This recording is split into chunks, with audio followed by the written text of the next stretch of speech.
Les saludamos desde el salón de clase, del tiempo donde nos permitimos compartir este tiempo y gracias a Dios, pero gracias a Dios que podemos soportarlo todavía. Bien, hoy empezamos con las parábolas en el contexto real, ya que habíamos estado hablando las ilustraciones y vamos a entrar a lo que el Señor Jesús enseña a través de las parábolas. Recuerden, Jesús está haciendo un énfasis en las parábolas y tenemos que tener mucho cuidado para no malinterpretarlas. Uno de los grandes problemas de la iglesia es tomar a la ligera las parábolas sin su contexto y se distorsiona por completo la razón por la cual Jesús está colocando las parábolas. Es vital que entonces tengamos mucha atención en el contexto que Jesús coloca y la razón por la cual presenta esta enseñanza ante las personas que tiene a su alrededor. Bienvenidos a todos ustedes a través de las redes sociales. Agradecemos al Señor por ese tiempo y a la vez ayudarles para que limiten su área, su tiempo para sus notas, su vaso con agua para estar tranquilos. Y vamos a iniciar en el libro de Mateo capítulo 13, versos 1 al 9. De esta manera encontramos lo que comúnmente se llama la parábola del sembrador. Pero la pregunta es, ¿realmente Jesús declaró que era esa parábola con ese título? ¿Realmente nosotros tenemos esta parábola como un elemento para el año en el que tú y yo vivimos, o cuál fue el extracto por el cual Jesús utiliza ahora las parábolas? Tenemos que entender por qué Jesús hace este cambio. Vamos a orar, pedir a Dios dirección y el Espíritu Santo aclare nuestra perspectiva, nuestro pensamiento y nos ayude a colocarnos en la línea recta hacia la razón por la cual estamos aquí. Por favor, alguno de ustedes dirija la oración en voz alta.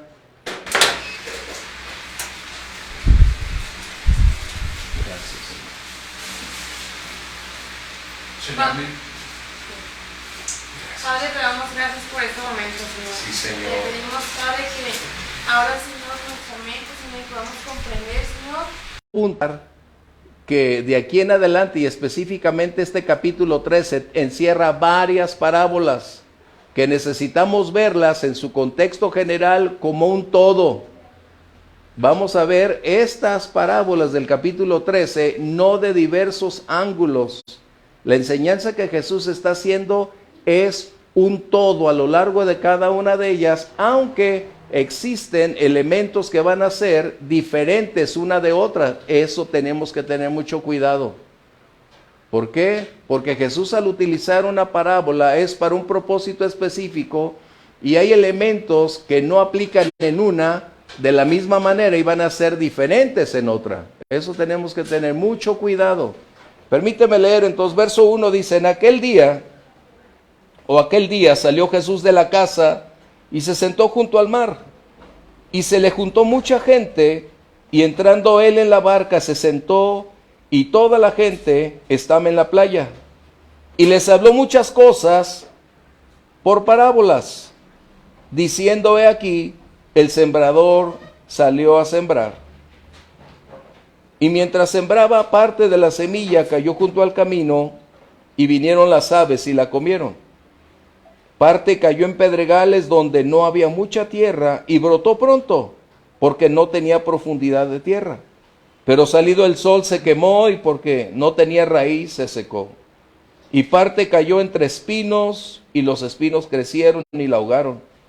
Pero parte cayó en buena tierra y dio fruto, cual a 100, cual a 60, a 30 por uno. El que tiene oídos para oír, oiga. Jesús está llevándonos entonces a una perspectiva donde Él empieza a enfatizar que cada persona tiene la responsabilidad en relación con el Evangelio o lo que escucha del Evangelio, cuál es su respuesta ante lo que recibe. Jesús se inicia entonces ahora a mostrar las condiciones que imperan dentro del reino, donde sus discípulos determinarán o abstenerse o continuar, pagar el precio o sustraerse de la realidad. ¿Por qué? La pregunta es, ¿por qué Jesús cambió su método de enseñanza? Del capítulo 12 hacia atrás, Jesús no utilizó ninguna parábola. Hubo ilustraciones, pero la primera vez que utilizamos la palabra parábola es precisamente en el verso 3. Es la primera ocasión en que en todo el Nuevo Testamento se pronuncia la palabra parábola. La pregunta es, ¿por qué Jesús cambió su enseñanza? Ese es el origen del por qué emergen las parábolas. En los capítulos anteriores, Jesús había estado hablando ante los líderes, ante la nación, y el rechazo sistemático de los líderes religiosos para no aceptar a Jesús como el Mesías, Jesús decide entonces alejarse de la condición de su pueblo para ahora hablar de una manera distinta en que todas las personas pudieran escuchar, pero no de la manera amplia como lo había estado haciendo en el pasado. A partir de hoy, Jesús va a utilizar un método de enseñanza que para él fue muy redituable. Para él significó bastante porque estaba en línea con todas las profecías que en el Antiguo Testamento se habían mencionado, pero a la vez para exponer verdades espirituales a través de figuras naturales para que pudieran ser comprendibles, y así la decisión de cada persona o se sumaría o se abstendría. Recuerden que Jesús siempre hizo un énfasis en el discipulado. Jesús nunca habló de algo sencillo, nunca habló de algo ligero. Jesús habló de un discipulado con un alto precio. Y es lo que vamos a empezar a colocar. Su ilustración, es decir, la parábola que vamos a tener, va a revelar las diferentes respuestas ante la exposición de su palabra, de cómo las personas pueden responder a la presentación del Evangelio y cómo reconocerlo para saber qué está ocurriendo en esa persona o cómo interpretarla y de qué manera saber qué está aconteciendo. ¿Qué sucede? ¿Cuál es el tema de las parábolas? El tema de las parábolas es el reino de los cielos. ¿Y cuál es el punto que Jesús está colocando? Ante esto, Él empieza a mostrar una palabra que nos va a ir cada día haciéndose más clara. Él está hablando de un misterio. El misterio es un secreto que en el Antiguo Testamento no se había dado a conocer, pero que ahora en el Nuevo Testamento se convierte en una declaración, en una verdad que se hace pública. Porque cuando hablamos de misterio, de secretos, pareciera ser que es una sociedad secreta de un grupo de iniciados. No, Jesús no está hablando al respecto. Lo que está hablando Jesús es, y tenemos que entenderlo, no está hablando de un misterio insolventable, está hablando de una condición que en el Antiguo Testamento no estaba clara, no se había hablado con toda amplitud, y ahora a la iglesia se le confiere esa gran oportunidad. Por ejemplo, en el Antiguo Testamento no se hablaba de la iglesia, y no obstante estaba implícita en eso. Pero ahora Jesús empieza a mostrar con mayor claridad aspectos que antes no pudo declarar por la oposición, por la necedad, por la negligencia y por esa sistemática acción hostil que le impedía hablar con toda claridad. Así que esa palabra que tú y yo vamos a encontrar prácticamente de aquí en adelante en todo el Nuevo Testamento es una revelación de la verdad que ahora por el Espíritu Santo tenemos la capacidad de poderlo entender. Por ejemplo, vamos a ver Romanos 16, 25 al 26. Otro, si puede tener 1 Corintios 14, 1. Y otro Efesios 3, 3 al 6. Romanos 16, en alta voz, por favor. Y al que puede confirmaros según mi evangelio y la predicación de Jesús, según la revelación del misterio que se ha mantenido oculto desde tiempos eternos, pero que ha sido manifestado ahora y que por las escrituras de los profetas, según el mandamiento de Dios eterno, se ha dado a conocer a todas las gentes para que obedezcan a la fe. Pablo está colocando esa verdad antiguo testamentaria que no estaba completa, es decir, Dios no les había dado toda la revelación, sino que había venido siendo paulatina y aspectos que solo pertenecían a aquella generación a la cual Jesús colocaría, revelaría, se convirtió en la claridad que se requiere. Por ejemplo, en el libro de Deuteronomio vamos a encontrar, creo que es el capítulo 30, dice, las cosas ocultas pertenecen a Dios y las reveladas a nosotros. Es decir, Dios se guarda cosas que no podemos tú y yo cargar, no importa cuánto espiritual, cuántos títulos de teología tengas, cuántas cosas puedes tener, Dios se reserva porque no tenemos la capacidad para hacerlo. Por eso dice él, mis pensamientos son más altos que sus pensamientos. ¿Sí? Pablo está mostrando que ese misterio ciertamente estaba oculto para los antiguos, pero ahora es abierto. ¿Cuándo? Recuerden lo que Jesús dijo en Juan 14, 15 y 16, pero cuando venga el Espíritu Santo, Él les revelará todas las cosas. ¿Ok? Vamos a ver entonces 1 Corintios 4, 1.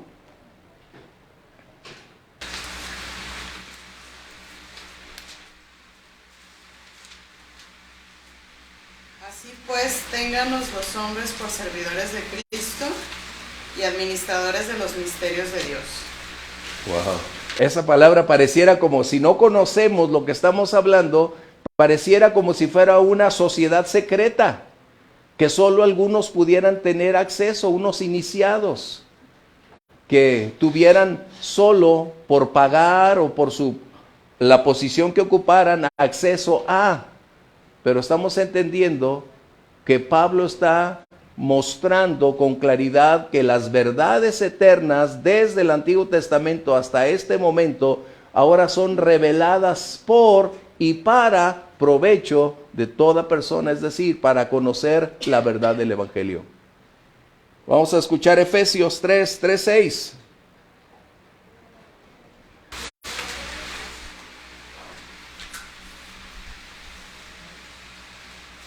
Que por revelación me fue declarado el misterio, como antes lo he escrito brevemente, leyendo lo cual podéis entender cuál sea mi conocimiento en el misterio de Cristo.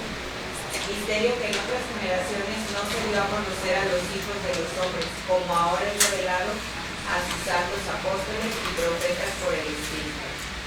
Que los gentiles son coherederos y miembros del mismo cuerpo y copartícipes de la promesa en Cristo Jesús por medio del Evangelio. Pablo es un erudito en las Escrituras. Instruido a los pies de Gamaliel, el mejor maestro de su tiempo, tuvo una capacidad de comprensión enorme por ser dedicado a la palabra, a las tradiciones y una práctica constante por ser un fariseo. Pero sin la revelación del Espíritu Santo solo permanecía la letra. Pero dice que ahora venido el Espíritu Santo, ahora él tiene la habilidad de poder entender lo que no comprendía de las Escrituras antiguotestamentarias y ahora plasmarlas para que las generaciones puedan darse cuenta que el plan de Dios incluía a los gentiles y no como los judíos solamente argumentaban que eran los privilegiados, que era para ellos. Pablo está mostrando que el plan de Dios siempre fue manifestar que los gentiles estaban dentro de su plan de salvación. Por eso Pedro, cuando estaba en aquel lugar, en la casa de Simón el Curtidor, el Señor le tuvo que alterar su teología porque solo estaba apegado a lo que le habían enseñado, a lo que él creía que era lo correcto.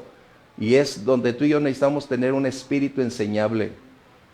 No lo sabemos todo, no lo tenemos todo, estamos en proceso de aprendizaje.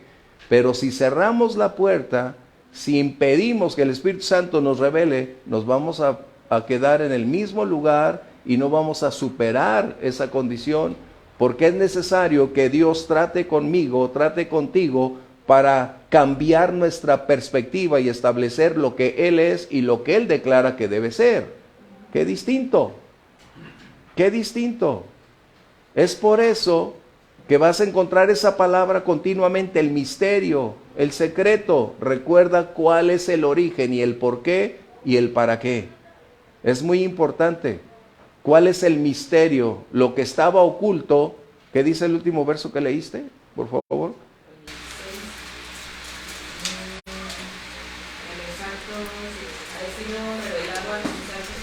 ¿Ha sido revelado a quién? A sus seguidores. ¿A quiénes? A los discípulos. ¿Para qué? ¿Para qué dice? Por el Espíritu Santo, que los gentiles son coherederos. ¿Para qué? Los gentiles son coherederos, es decir, forman parte de la herencia de Abraham, que ambos somos en el Señor un solo pueblo, aunque muchos se empeñen en decir que habrá dos, pero espiritualmente solo seremos uno. ¿Ok? Estas parábolas del capítulo 13 tienen un tema en común y es necesario que podamos verlas en un todo, en una unidad, aunque las vamos a ver separadas, pero es necesario tener en cuenta que Jesús está tocando un tema en cada una de las 8 palabras o 8 parábolas que vamos a ver. Es el único capítulo que tiene más parábolas que ningún otro. ¿Cuál es el tema que está tocando? Es acerca de cómo serán las cosas cuando el Señor Jesús o el Rey no esté físicamente en su reino. Eso es lo que vamos a encontrar. Jesús está hablando ahora de una manera más clara de la que no habló antes. Y ahora está mostrando que hay un espacio, que hay un periodo de tiempo entre su primera venida y su inminente regreso, y hasta que Él regrese como el Mesías a reinar sobre la faz de la tierra. En otras palabras, Jesús está ya dando indicaciones de cómo van a ser las condiciones en el mundo mientras se predique el Evangelio, cuando los creyentes estén en una sociedad, y cómo una iglesia puede comportarse y cuál será realmente la conducta de los creyentes a lo largo de ese tiempo. La primera venida se establece y es donde Jesús empieza a hacer la predicación del Evangelio de esta manera a partir de esta parábola, porque Él da ahora las instrucciones de cómo y qué se deben hacer. ¿Qué sucede? Lo que Jesús está a punto de mostrarnos a lo largo de estas parábolas es cómo va a vivir la iglesia, es decir, cómo vivirán los creyentes en su entorno social y cuáles serán las condiciones mundiales que van a impactar su entorno, que va a determinar si su fe se mantiene firme, si hay una realidad en su convicción o simplemente habrá simpatizantes que llamamos hoy la cristiandad a nivel mundial. Eso es muy importante, es lo que Jesús está a punto de mostrar a lo largo de estas parábolas que vamos a tener nosotros. Pero también está hablando que las parábolas contienen el programa de Dios en su proceso a lo largo de los años. ¿Cómo? ¿A qué se referirá? Las parábolas van a mostrarnos que el propósito de Dios para los siglos venideros, que tú y yo ya estamos en esos siglos, es el propósito de la salvación, qué es lo que se va a cumplir Y aún en los eventos que son cataclísmicos, como en el año 70, la invasión a Jerusalén, y así sucesivamente, Dios sigue teniendo el control, y vamos a encontrar que las parábolas están mostrando que las condiciones del entorno no son el final, simplemente los medios que están manteniéndose dentro de un programa hasta concluirse. ¿Ok? Esto es lo que vamos a ver en estas parábolas. Pero también existe otro factor, otro elemento distintivo. Vamos a encontrar una oposición latente, un enemigo dispuesto a impedir que la iglesia esté cumpliendo su propósito. Un enemigo con un alto grado de efectividad en cada una de sus líneas. No solamente habrá una oposición y habrá una violencia. El enemigo tendrá la capacidad, la habilidad para poderse insertar dentro de los púlpitos, para colocar ministros en el nombre de Dios, pero realmente son emisarios del diablo para tergiversar la palabra, para controlar a las personas, para desviarles del mensaje real. Podrá colocar un texto, pero finalmente hablarán de todo menos de la verdad. Por eso el apóstol Pablo, inspirado por el Espíritu Santo, dice que no se sorprendan que aún el enemigo tiene ministros que están insertados, y eso es una realidad aquí y ahora. Por eso necesitamos tener discernimiento. Necesitamos entonces darnos cuenta que la verdad siempre estará en riesgo, y que el enemigo no solamente tiene una habilidad y una sagacidad, sus recursos son muy, pero muy extensos para poder violentar la palabra, para poderla hacer ir desapareciendo poco a poco, hasta llevarla al punto en que muchos ya no leen la Biblia, ni siquiera tienen interés por conocer la palabra de Dios. ¿Cuál es el libro que más se ha amenazado, intensificado y luchado en contra de ese libro? La Biblia. Es el libro que ha sufrido más violencia. En cualquier parte del mundo se ha opuesto su lectura. En los años, incluso en nuestro país, en los años 40, 50, estaba prohibido leer la Biblia. Qué tremendo, ¿eh? Bueno, ustedes todavía no nacían, ni yo. Pero la historia dice que eso es una realidad.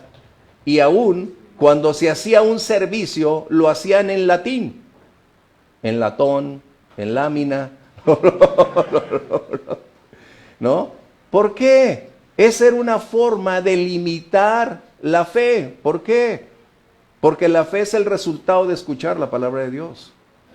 La fe viene por oír, y oír los cuentos de Chespirito, ¿no? No, la fe viene por escuchar la palabra de Dios. ¿Cómo iba a haber fe? ¿Cómo iba a existir una genuina realidad? Porque no era el propósito que la gente tuviera fe. De esta manera vamos a encontrar en estas parábolas que hay un enemigo incisivo, que no duerme, que está siempre alerta, que está enviando a sus súbditos para tratar de frenar el avance de la iglesia. Fíjate bien. El enemigo no tiene problemas si cantas.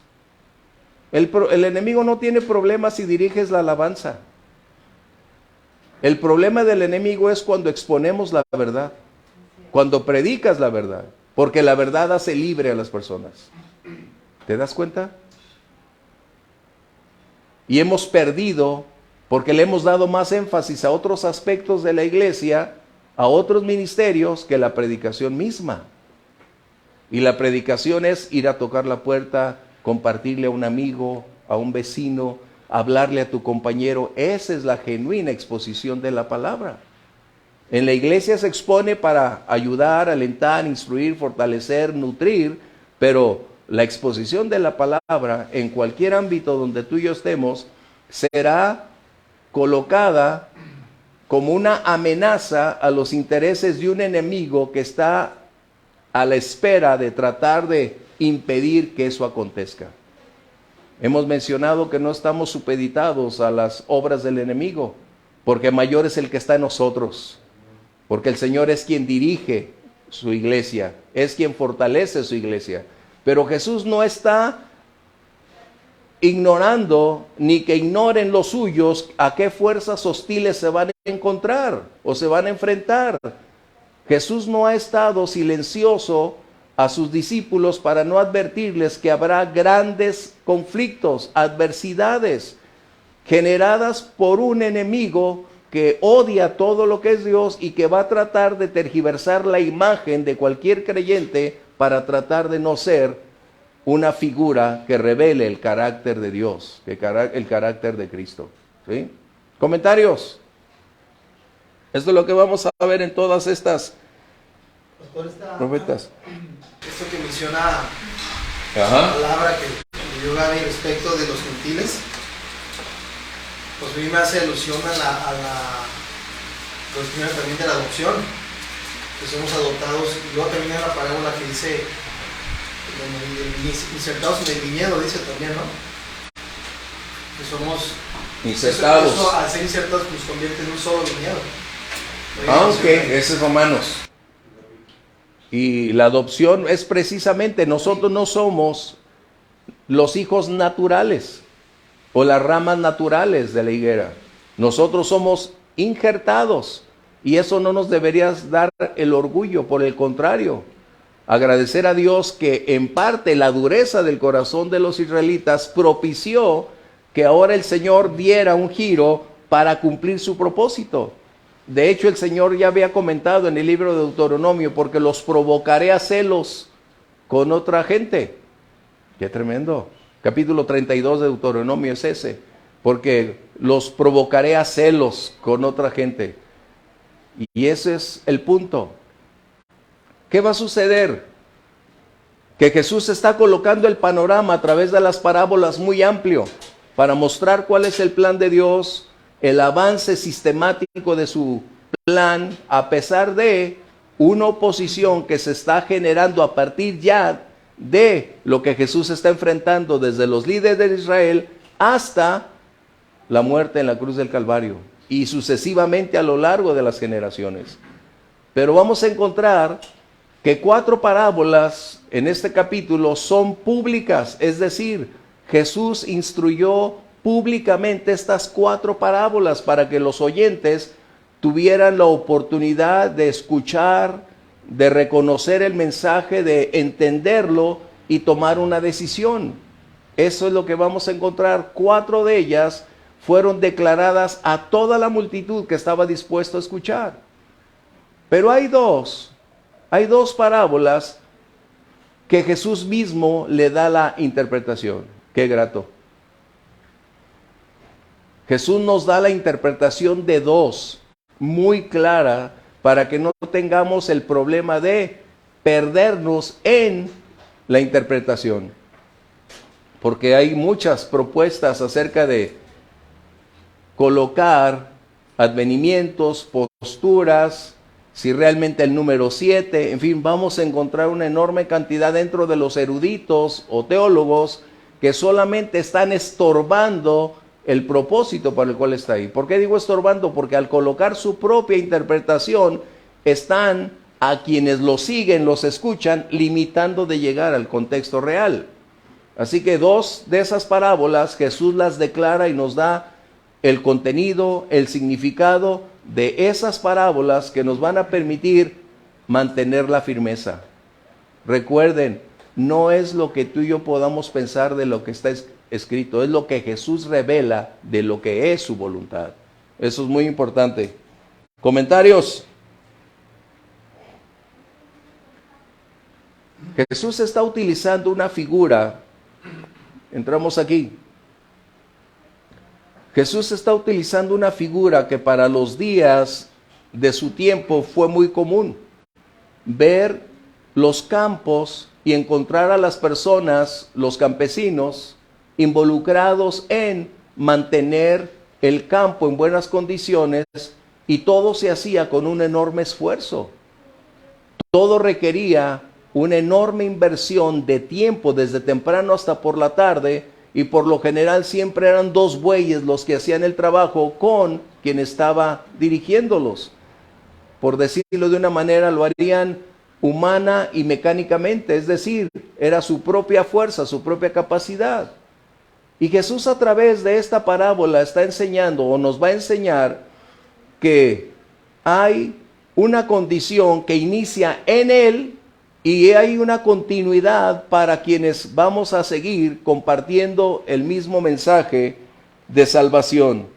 Y es lo que Él está hablando, que la palabra que Él va a compartir es la semilla. Pero hay algo que es sorprendente. Ya para este tiempo los discípulos tenían bastante o muchos meses caminando con Él y todavía no llegaban a una claridad de pensamiento. Y Jesús hace una declaración en Marcos 4, verso 13. Vamos a leerlo. Hace una declaración a sus discípulos al respecto, en Marcos 4, 13. Y esto habla sin lugar a dudas de la importancia que Jesús le da al método de enseñanza que está ahora utilizando. En voz alta, por favor. Y les dijo, ¿no sabéis esta parábola? ¿Cómo pues entenderéis todas las parábolas? Qué directo era el Señor, ¿verdad? Es decir, si no entienden esta parábola, ¿cómo van a entender las demás cosas? Y hay otra palabra que me impacta, que no está ahí. Jesús dijo, si les estoy explicando lo terrenal, ¿cómo van a entender lo espiritual? ¡Wow! Yo cuando escuché eso dije, ay Señor, apenas estamos en kinder. ¿No? Y es que a veces, para muchos, el ostentarse con que tengo un título teológico. Qué bueno que fuiste a la escuela, pero si tu vida no revela la realidad, qué tristeza. Los títulos no nos dan ni la sabiduría, ni la madurez, ni la espiritualidad. Nos pueden llenar de un egocentrismo intelectualoide de la palabra de Dios, mas no un cambio radical en el corazón. Jesús no estaba tanto interesado en los títulos, porque de hecho Él mencionó, nadie les llame maestro. Nadie les llame maestros, basta al discípulo ser como su maestro. Qué tremendo. En 6 meses te dan tu título, patito, de que eres teólogo. Qué tristeza. Para tener un título de doctor en teología, necesitas haber ido secundaria, primaria, secundaria, prepa, facultad, maestría y posteriormente doctorado. Cuando alguien te ofrece por 1 año, 6 meses, no me digas. No insultes que sí fui a la escuela. ¿Va? Que luego salen y digo, yo soy doctor en teología. Ni terminaste la prepa. O sea, no me digas eso. ¿Por qué? Porque un título debe estar registrado en la Secretaría de Educación Pública Federal. Quien te otorga un título es la Secretaría de Educación Pública. Quien avala los estudios es la Secretaría de Educación Pública, no cualquier universidad, patito. Qué tremendo, ¿ah? Yo tuve una vez una diferencia con algunos pastores porque estaban promoviendo cursos de esta naturaleza y yo tuve que levantar la mano y decir, yo no estoy de acuerdo en que ustedes promuevan eso. No promuevan estudiar, no, qué bueno que promuevan estudiar la Biblia, pero no promover falsas expectativas de tener un título que ustedes no pueden dar. Eso es algo que sí necesitamos apuntar, señalar. Si una escuela bíblica ofrece doctorados, licenciaturas sin el aval de la Secretaría de Educación Pública, son más mentirosos que los mentirosos. Eso es algo que necesitamos colocar. Y si alguien dice, yo soy doctor en teología y no tiene un título avalado por la Secretaría de Educación Pública, estás perdido. ¿Ok? Eso es algo que tenemos que ser muy prudentes. En Estados Unidos te pueden dar un título, pero mientras no sea reconocido por el plan de estudios aquí, seguirá siendo nada. Ahora, ¿el título me hará más espiritual? No. El conocimiento me puede dar oportunidades de amplitud, pero eso no cambia mi vida. Sí, Ramoncita. No sabía que lo religioso también la Secretaría de Educación lo avalaba. No hay. ¿Es cierto? No hay. Por eso es que no hay. No existe. Pero las iglesias en teología sí lo hacen. Ah, ¿lo hacen? O sea, que ellas están cuando imagino. Asociadas con alguien, esto, pero no funciona dentro del contexto legal. Si tú te ostentas como licenciada y pones una placa afuera que eres licenciada o que eres doctora en teología y llega alguien de profesiones del Estado, estás en un severo problema. Porque estás usurpando una función que no está avalada legalmente. Ese es el contexto. ¿Ok? Tenemos que tener mucho cuidado con eso. Por eso todos se quieren graduar en Estados Unidos. Pero es una ilusión. Es una ilusión porque no existe eso. Y tienes razón, Ramoncita.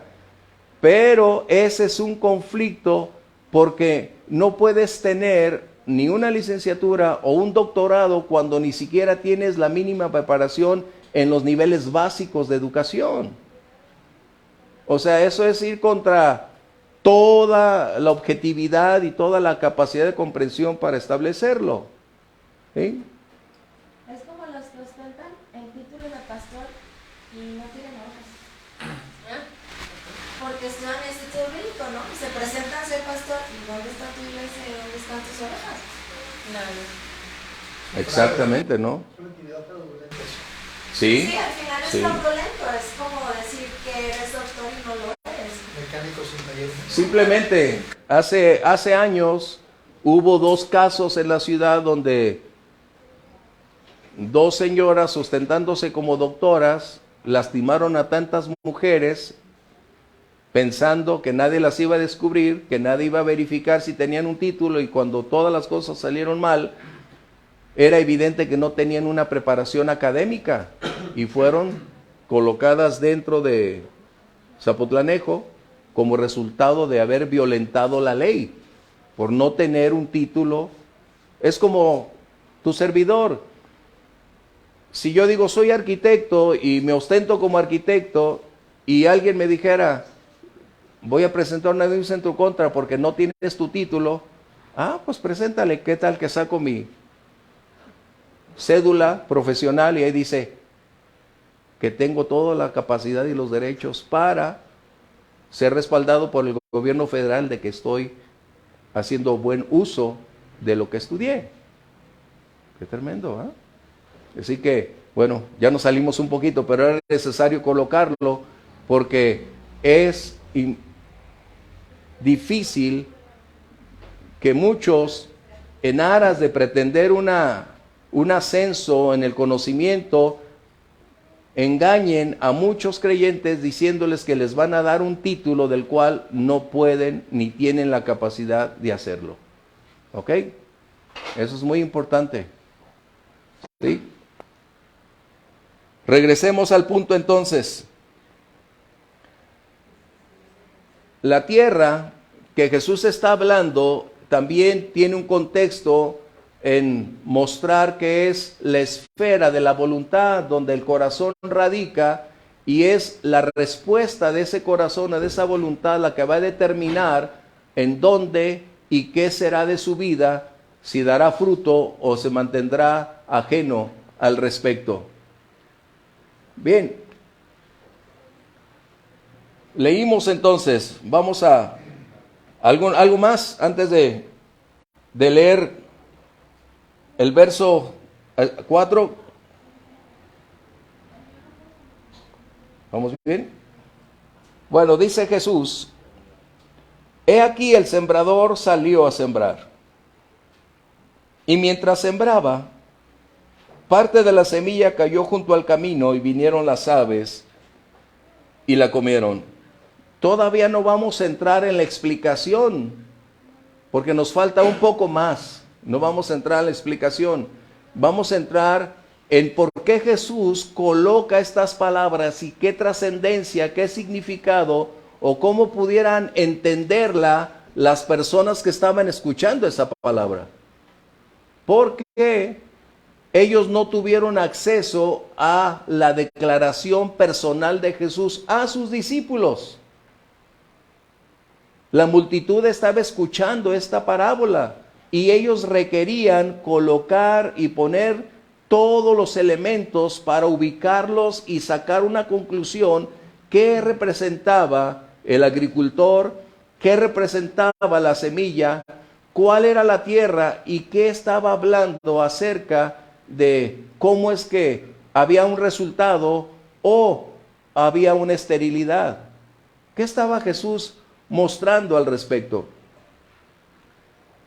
Nosotros ya no tenemos las mismas condiciones de agricultura ni de campo, a menos que vivamos en un pueblo. Pero para ellos era normal que las tierras no estaban como hoy, lejos. Eso se podía ver. De hecho, yo creo que cuando Jesús está sentado en la barca, Él está mirando hacia las montañas, hacia la planicie y hacia los valles, mientras que la multitud está observándolo a Él y al mar. Y es probable que el mismo Señor estuviera observando a lo lejos quienes estuvieran trabajando la tierra. No podemos asegurarlo, pero es probable que Él pudiera estar observando, y entonces coloca esta imagen para mostrar que el sembrador, cuando empieza a realizar su función, alguna de esas semillas cae en el camino.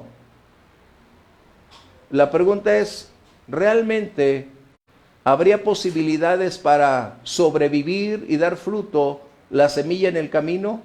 No. ¿Por qué? Porque el suelo o el camino que estaba construido a base de haber pisado constantemente, se había retirado toda tierra fértil.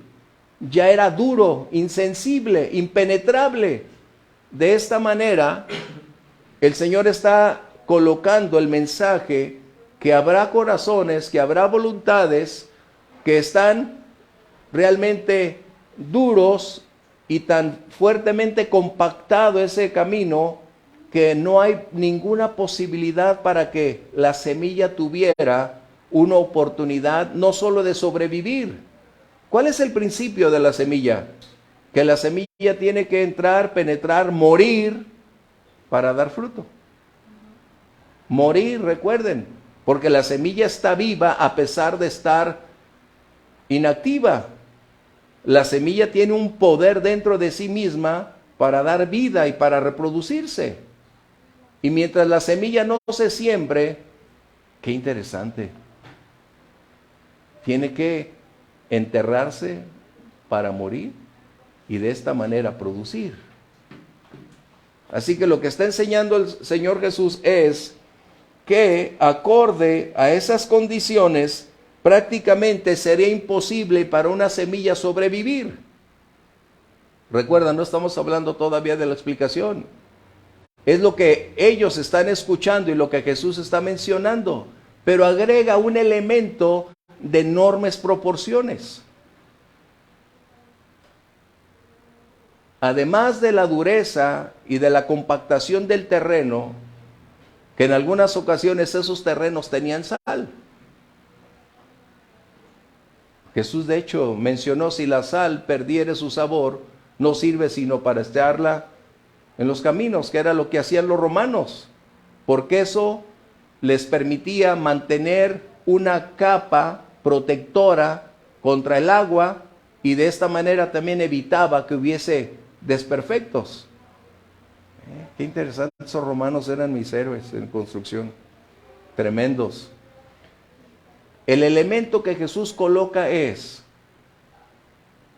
que hay quien estará atentos a la siembra cuando el sembrador sale a hacer su labor, para que en algún momento esas aves vengan y retiren o se coman la semilla que se está tratando de sembrar. ¿Qué pensarían los que estaban escuchando?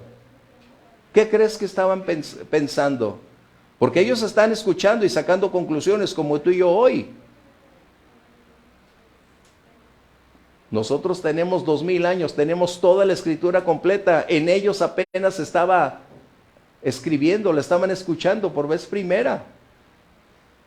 ¿Tienes algún comentario, alguna idea de a qué se referirá el Mesías cuando está diciendo que el sembrador salió, que parte cayó en el camino y aún vinieron las aves y se la llevaron? ¿Qué crees que estaban enseñando esto? ¿Comentarios? No es la explicación, recuerden. No, sí, adelante, Omar. A lo mejor estoy equivocado, ¿no? Pero no, vamos a escucharlo. Contextualizando, si estamos hablando de que Jesús ya había hablado primeramente con los fariseos, con los saduceos, con el clero judío, y no lo habían entendido, es más, lo habían tachado de hereje en un momento dado, de blasfemo. ¿Sí? Si se estaban dando cuenta que se estaba dando el nombre del hijo del hombre, sí, que yo soy el que soy, o sea que ya estaba provocando por medio de la palabra y de su palabra, ¿sí? Y cuando se retira y ya empieza a hablar con la gente, o sea, él está diciendo una buena nueva, es un evangelio el que está dando, ¿sí? Entonces, él está predicando una buena noticia, ¿sí? Entonces, yo me imagino que la gente, ahí dice, primero se le dijo a los fariseos, a los saduceos, no hicieron caso, la semilla no va a germinar, ¿sí? Y posteriormente dice que cae al campo y que una así va. Pues yo me imagino que la gente pudiera haber pensado eso. Primero lo quiso comentar allá, no le hicieron caso, y ahora lo está comentando con nosotros, con el pueblo. Sí. ¿Qué está haciendo? Jesús está esperando que sus oyentes tengan la habilidad de ampliar su capacidad. Porque déjame decirte algo, nosotros pensamos que las personas de ese tiempo, al no tener la tecnología que hoy tenemos, no eran capaces de ser pensadores. Déjame decirte, por el contrario, yo creo que nosotros estamos más retardados por tanta tecnología a la que estamos supeditados que la que ellos estaban teniendo. Porque ellos tenían la habilidad de pensar, actuar, sumar, pensar, y tenían sabios, tenían filósofos, tenían una gran cantidad de condiciones para desarrollar su capacidad, porque de otra manera no habría vida. Simplemente el Señor Jesús, ¿qué herramientas tenía? Una sierra eléctrica, un taladro eléctrico, no tenían nada de eso. Ellos tenían que inventar, forjar sus propias herramientas para hacer su labor. Wow. ¿Sí? Bien, vamos a la segunda.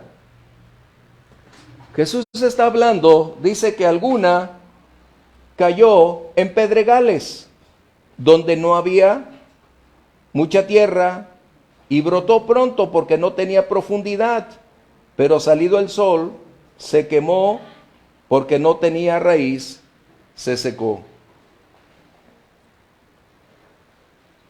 La tierra dentro de los pedregales, que es muy común en Israel, hay mucho suelo pedregoso, tiene características en que no permite a las plantas tener suficiente humedad. No tienen el espacio ni los nutrientes necesarios para brotar y permanecer firme. Lo que está diciendo que fue un brote temporal, pero como no tenía las condiciones apropiadas, se desvaneció, se perdió. ¿Cómo el Señor empieza a dar algunas condiciones que están revelando la naturaleza de cada persona y su reacción ante el mensaje del Evangelio? Recuerda, no estamos hablando todavía de la explicación que Jesús dio. Estamos hablando de la exposición que Él hace, el contenido y lo que implican todas estas parábolas en este capítulo 13. ¿Sí? ¿Qué más podemos añadir? Como no tuvo los elementos necesarios para su desarrollo, esta semilla, tristemente, después de haber brotado, empezó a decaer, a palidecer, hasta secarse, marchitarse y concluyó su tiempo de vida. ¡Qué tristeza! Ya veremos más adelante cómo Jesús interpreta todas estas cosas. Pero tenemos tú y yo que situarnos. ¿Por qué es esta parábola? Nosotros ya la usamos tan fácilmente y podemos hacer muchas predicaciones porque ya tenemos los elementos. Pero estamos parados en el momento en que Jesús las está compartiendo, y si las estamos escuchando por vez primera, ¿a qué se refiere? ¿Qué está enseñando?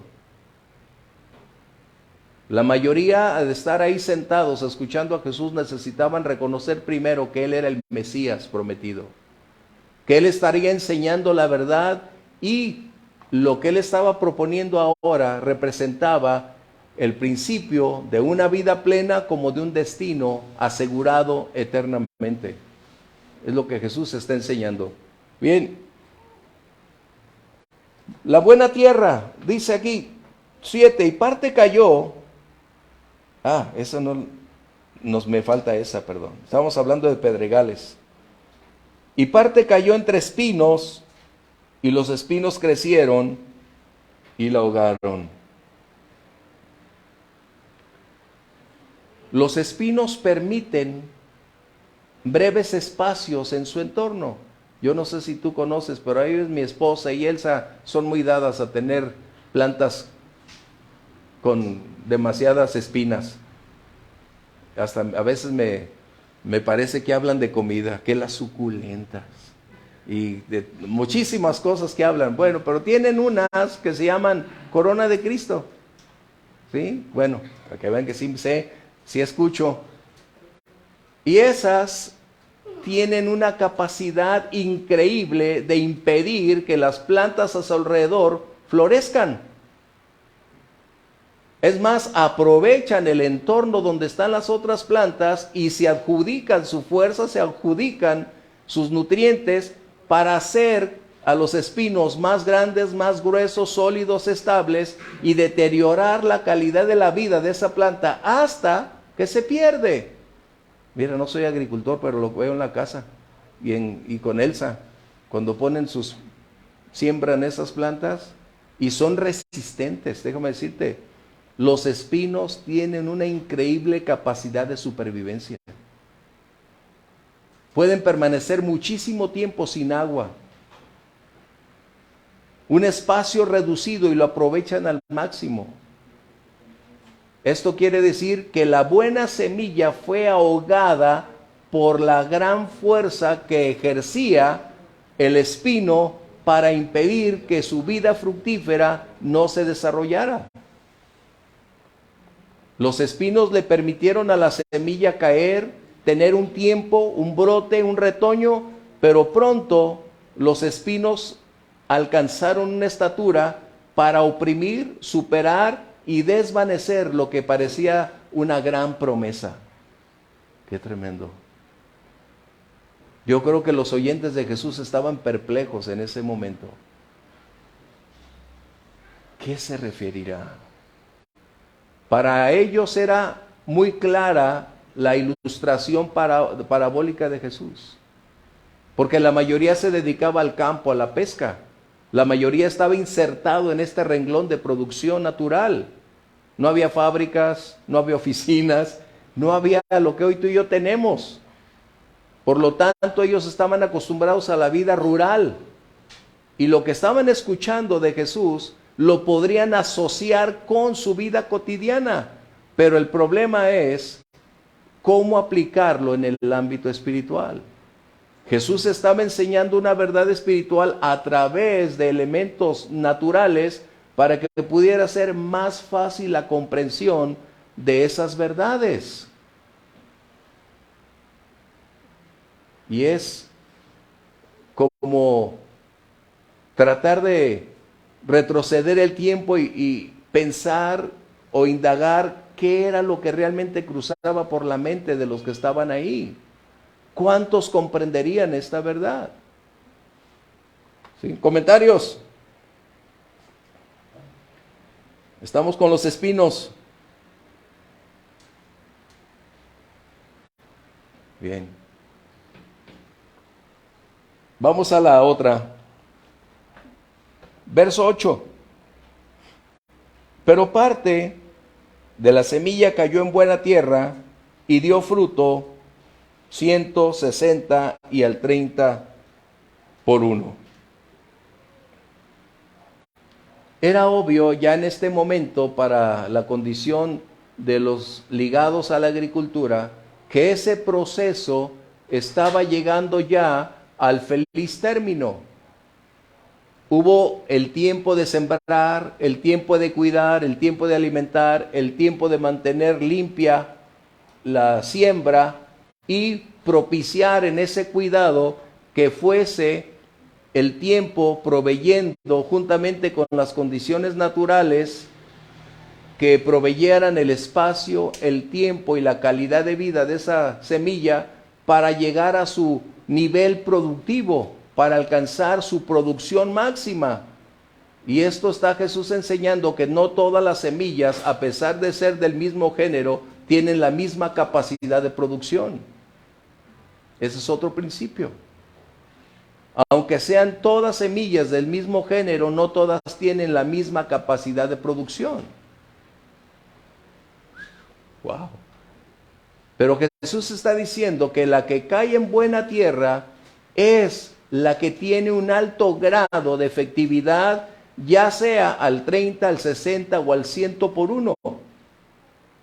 Lo que Jesús está enseñando es que la semilla, cuando tiene profundidad, cuando la humedad es suficiente, cuando el espacio es grato, cuando los rayos del sol están justo en su momento y cuando el cuidado del agricultor es genuino, esa planta tiene la probabilidad del 100% de tener una vida útil y de una productividad masiva. Jesús está enseñando que lo que sembramos se multiplica mínimo al 30 por uno. Wow. Si tú siembras, bueno, Omar sembraba, él era sembrador. Si tú sembrabas frijol, tu cosecha superaba a la inversión de la semilla que colocabas. Cuando no perdías. Esas son las condiciones contrarias. Pero cuando tienes todos los elementos a favor, la cosecha es un excedente. Y es lo que está hablando Jesús. La buena semilla, cuando tiene una recepción apropiada, que su tierra es fértil, genuina, tiene una capacidad ilimitada de producir cantidades exuberantes a causa de la capacidad de producir. ¿Comentarios? Recuerden, no estamos hablando de la interpretación, estamos hablando de la exposición de la parábola, del porqué y los elementos que vamos a encontrar para mantener una unidad en todas las parábolas en este capítulo. ¿Comentarios? Wow. ¿O vamos bien o no entendimos? Es que no podemos hacer comentarios hasta que no lleguemos al descubrimiento de la parábola. Está bien, en parte. De que se siembra, como que ya lo sabemos. Ajá. Lo importante es lo que quiso decir el Señor al final. Esa es una parte y tienes razón.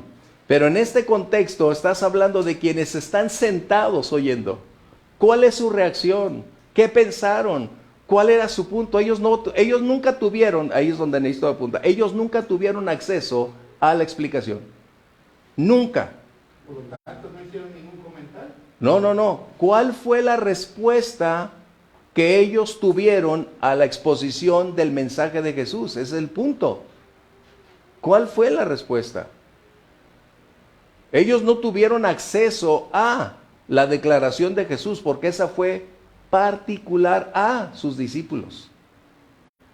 Jesús colocó todas estas parábolas 4 a todos los oyentes sin hacer una explicación a ellos.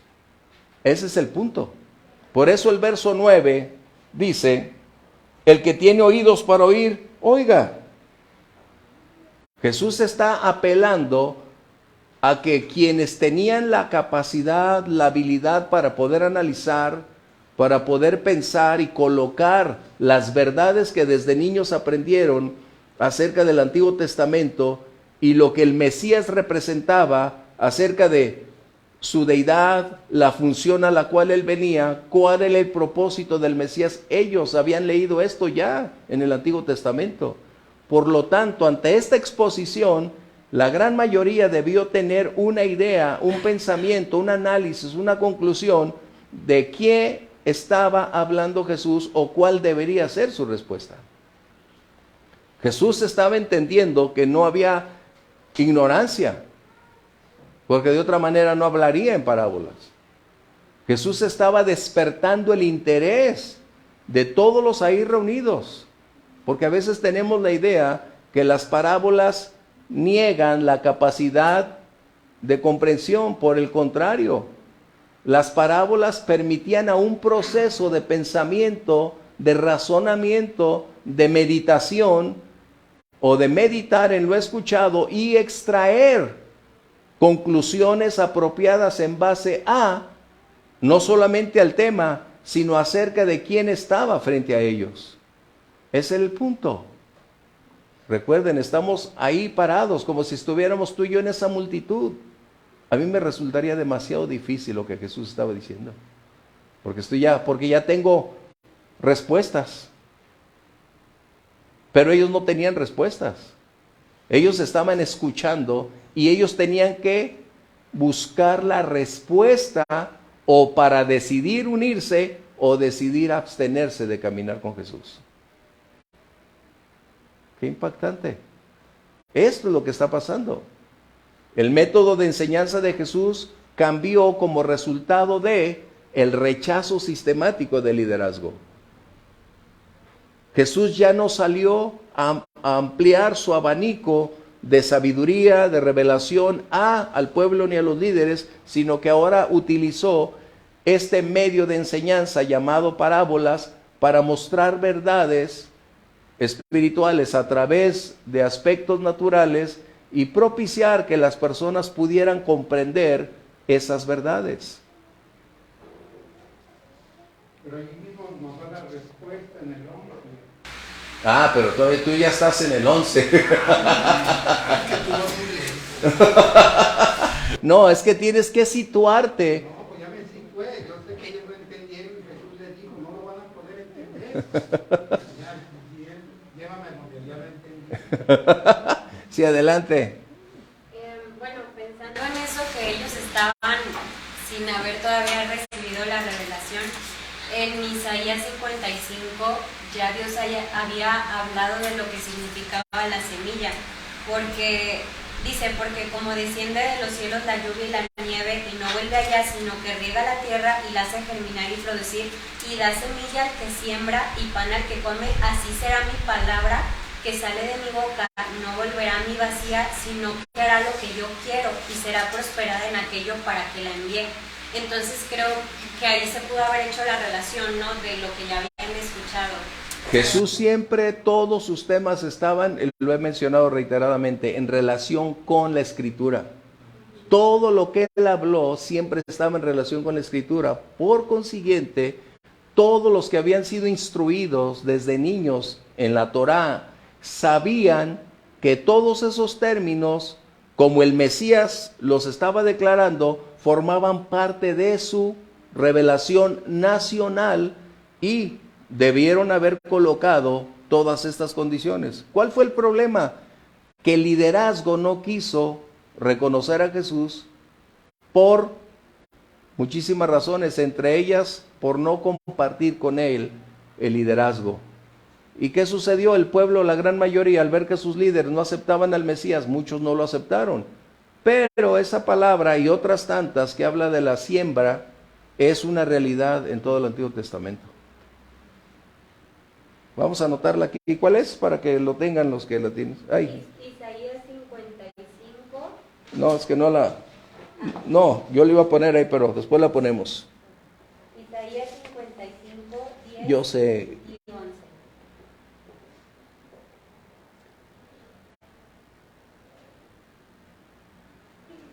Y hay otras, no las quise poner, gracias, por lo mismo, la iba a poner aquí, pero no tengo el marcador. Porque para ellos es como hablar, decir el yo soy. Para ellos el decir yo soy, estás hablando desde el libro de Éxodo con Moisés, cuando dice quién es, y el Señor dice yo soy el que soy. Cuando Jesús mencionaba yo soy, para todos ellos era mirar hacia atrás y decir, tú no eres Dios. Sí, Ramosita. A eso iba. Es como una analogía de lo que ya pasó allá atrás, pero pues igual no todos estudiaban, se supone que sí todos estudiaban, porque era una regla estudiar la Torah, pero como no esperaban a ese Jesús en esas condiciones, pues ni siquiera le tuvieron oportunidad de analizarlo, él les estaba diciendo.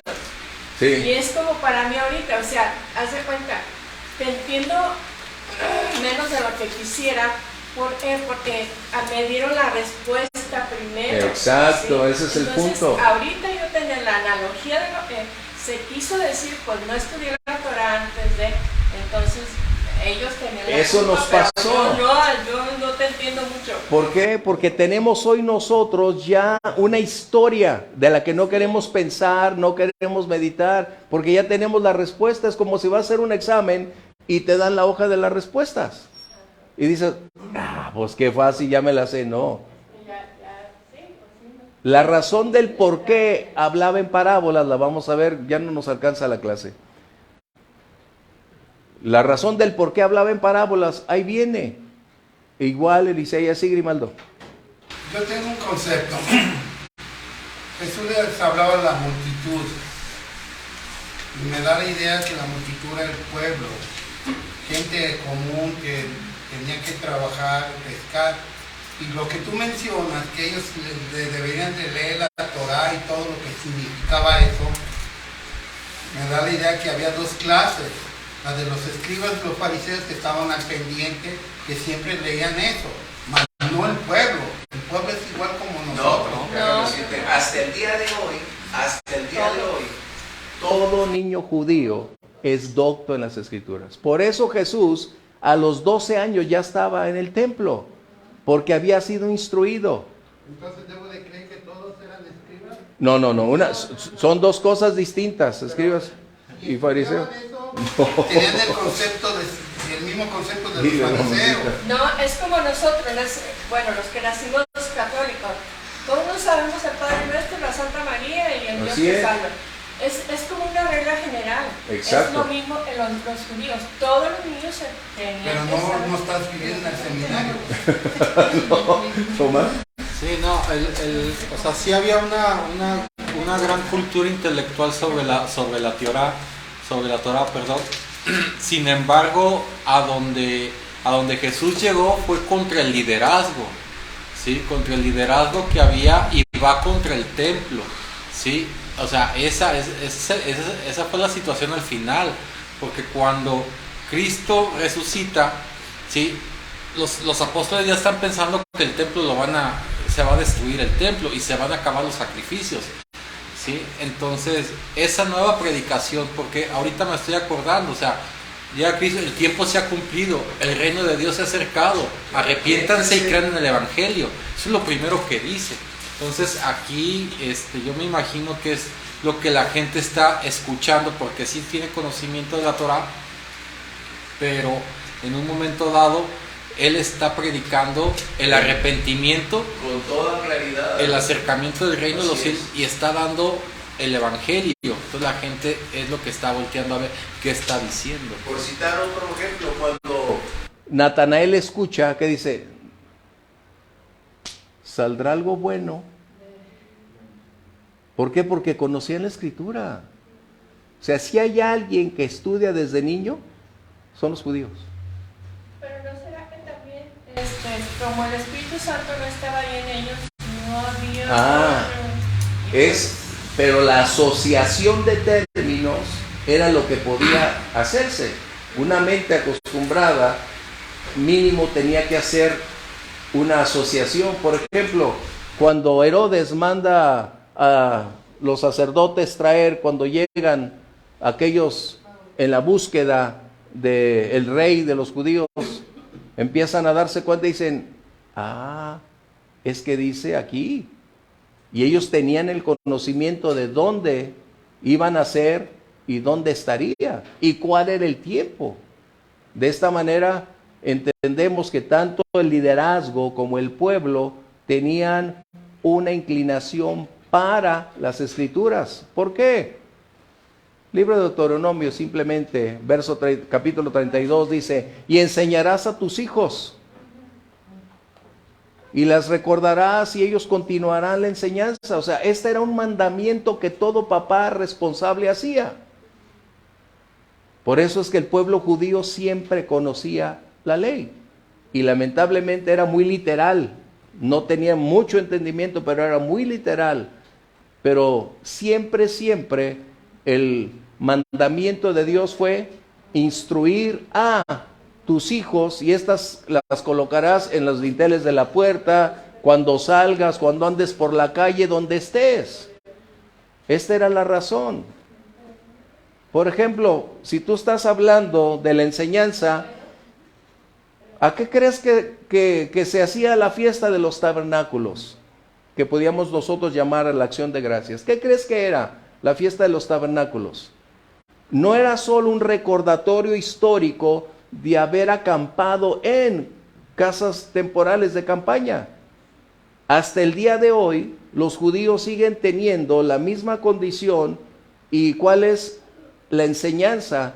Que ellos pasan 7 días a la intemperie hablando con sus hijos, instruyéndoles de lo que Dios hizo, desde quién es Dios, Abraham, de lo que vivieron en Egipto, y les han enseñado a sus hijos hasta el día de hoy. Continúa una tradición oral y escritural, así que todo niño judío conoce. Por eso hacen su misma, que es la circuncisión, y hacen toda clase de acciones, porque desde niño lo sabe. ¡Qué tremendo! Y cada año, 7 días, a la intemperie, hacen su casa de campaña y están ahí compartiendo con sus hijos. Qué aventuras, ¿no? Imagínate escuchar a tu papá esas historias en la noche. ¡Wow! Qué grato sería. Yo nunca tuve eso. Escuchaba a mi papá y a mis tíos hablar de otras aventuras, pero no de esas. Pero qué grato hubiera sido estar en esa casita de campaña. Cada papá responsable eso hacía. Se quedaban en esa casita, les compartía lo que Dios había hecho. ¿Por qué? Porque ese es el mandamiento, y estas cosas enseñarás a tus hijos y a los hijos de tus hijos, y les ordenarás que esto hagan. Qué tremendo, ¿eh? Bien, ya nos ganó el tiempo y nos faltó otra hoja. ¿Le seguimos? No, ya es tarde. Ya es tarde, les llegaron 2 hojas por ahí. Así que nomás nos quedamos con una. Comentarios antes de irnos. Por eso es que las fiestas que los judíos todavía están celebrando tienen un gran contenido de enseñanza. Para nosotros, traduciéndolo, la ley o la fiesta de las casas temporales es la acción de gracias. Porque ellos, cuando concluyen esta fiesta, celebran, porque es el tiempo de la cosecha. Es decir, de agradecer por todas las bondades, por todas las bendiciones que Dios nos da. De hecho, nosotros hemos estado haciendo cada año ese momento de acción de gracias, no por celebrarlo solo por acción de gracias, sino como a manera de recordar las bondades y las misericordias de Dios. ¿Sí? Comentarios antes de irnos, si no, una oración, por favor. Adelante. Pues creo que, bueno, no sé si venga desde que Dios llama a Isaías, porque cuando lo llama le dice, ve y dile al pueblo que van a ver y no van a entender, van a escuchar, pero realmente no van a comprender, ¿no? Y endurecen su corazón para que no entiendan nada. Y le dice, pero ¿hasta cuándo? pues hasta que ya no haya ni un morador en la tierra. Entonces creo que de ahí viene, ya está escrito que no entenderían por más. No, desde que Moisés les dijo, les enviaré otro profeta, a él escuchen, no lo escucharon. O sea,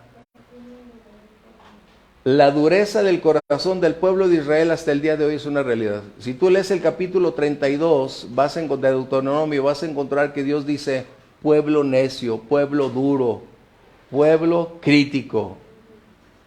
¿Por qué? Porque Él conoce a su pueblo. Duro de servir, dice el Señor. ¿Por qué? Porque es un pueblo necio. Y hasta el día de hoy, que se celebraron sus 50 años, todos los spots que vi de la nación de Israel, ninguno de ellos daba gracias a Dios. Todos ellos decían, por nuestra capacidad, nuestra tecnología, por nuestra ciencia, hemos llegado a dominar el día de hoy. No. Pero en parte ni tiene tanta culpa, porque Dios les dijo que eternamente será su pueblo y no van a salir de ahí. Es que Ramón sí quiere que nos vayamos para allá. Ramoncito, pues nada más les dieron la ley, y con la ley conocieron el pecado, y por eso, y de eso se orgullecen. Bueno, ya soy antisemita eso, ¿verdad? Vamos a dar gracias, qué excelente. Vamos a dar gracias. Uno de ustedes, por favor, diríjanos oración. Dale, Grimaldo, diríjanos oración antes de irnos. A ver si entienden.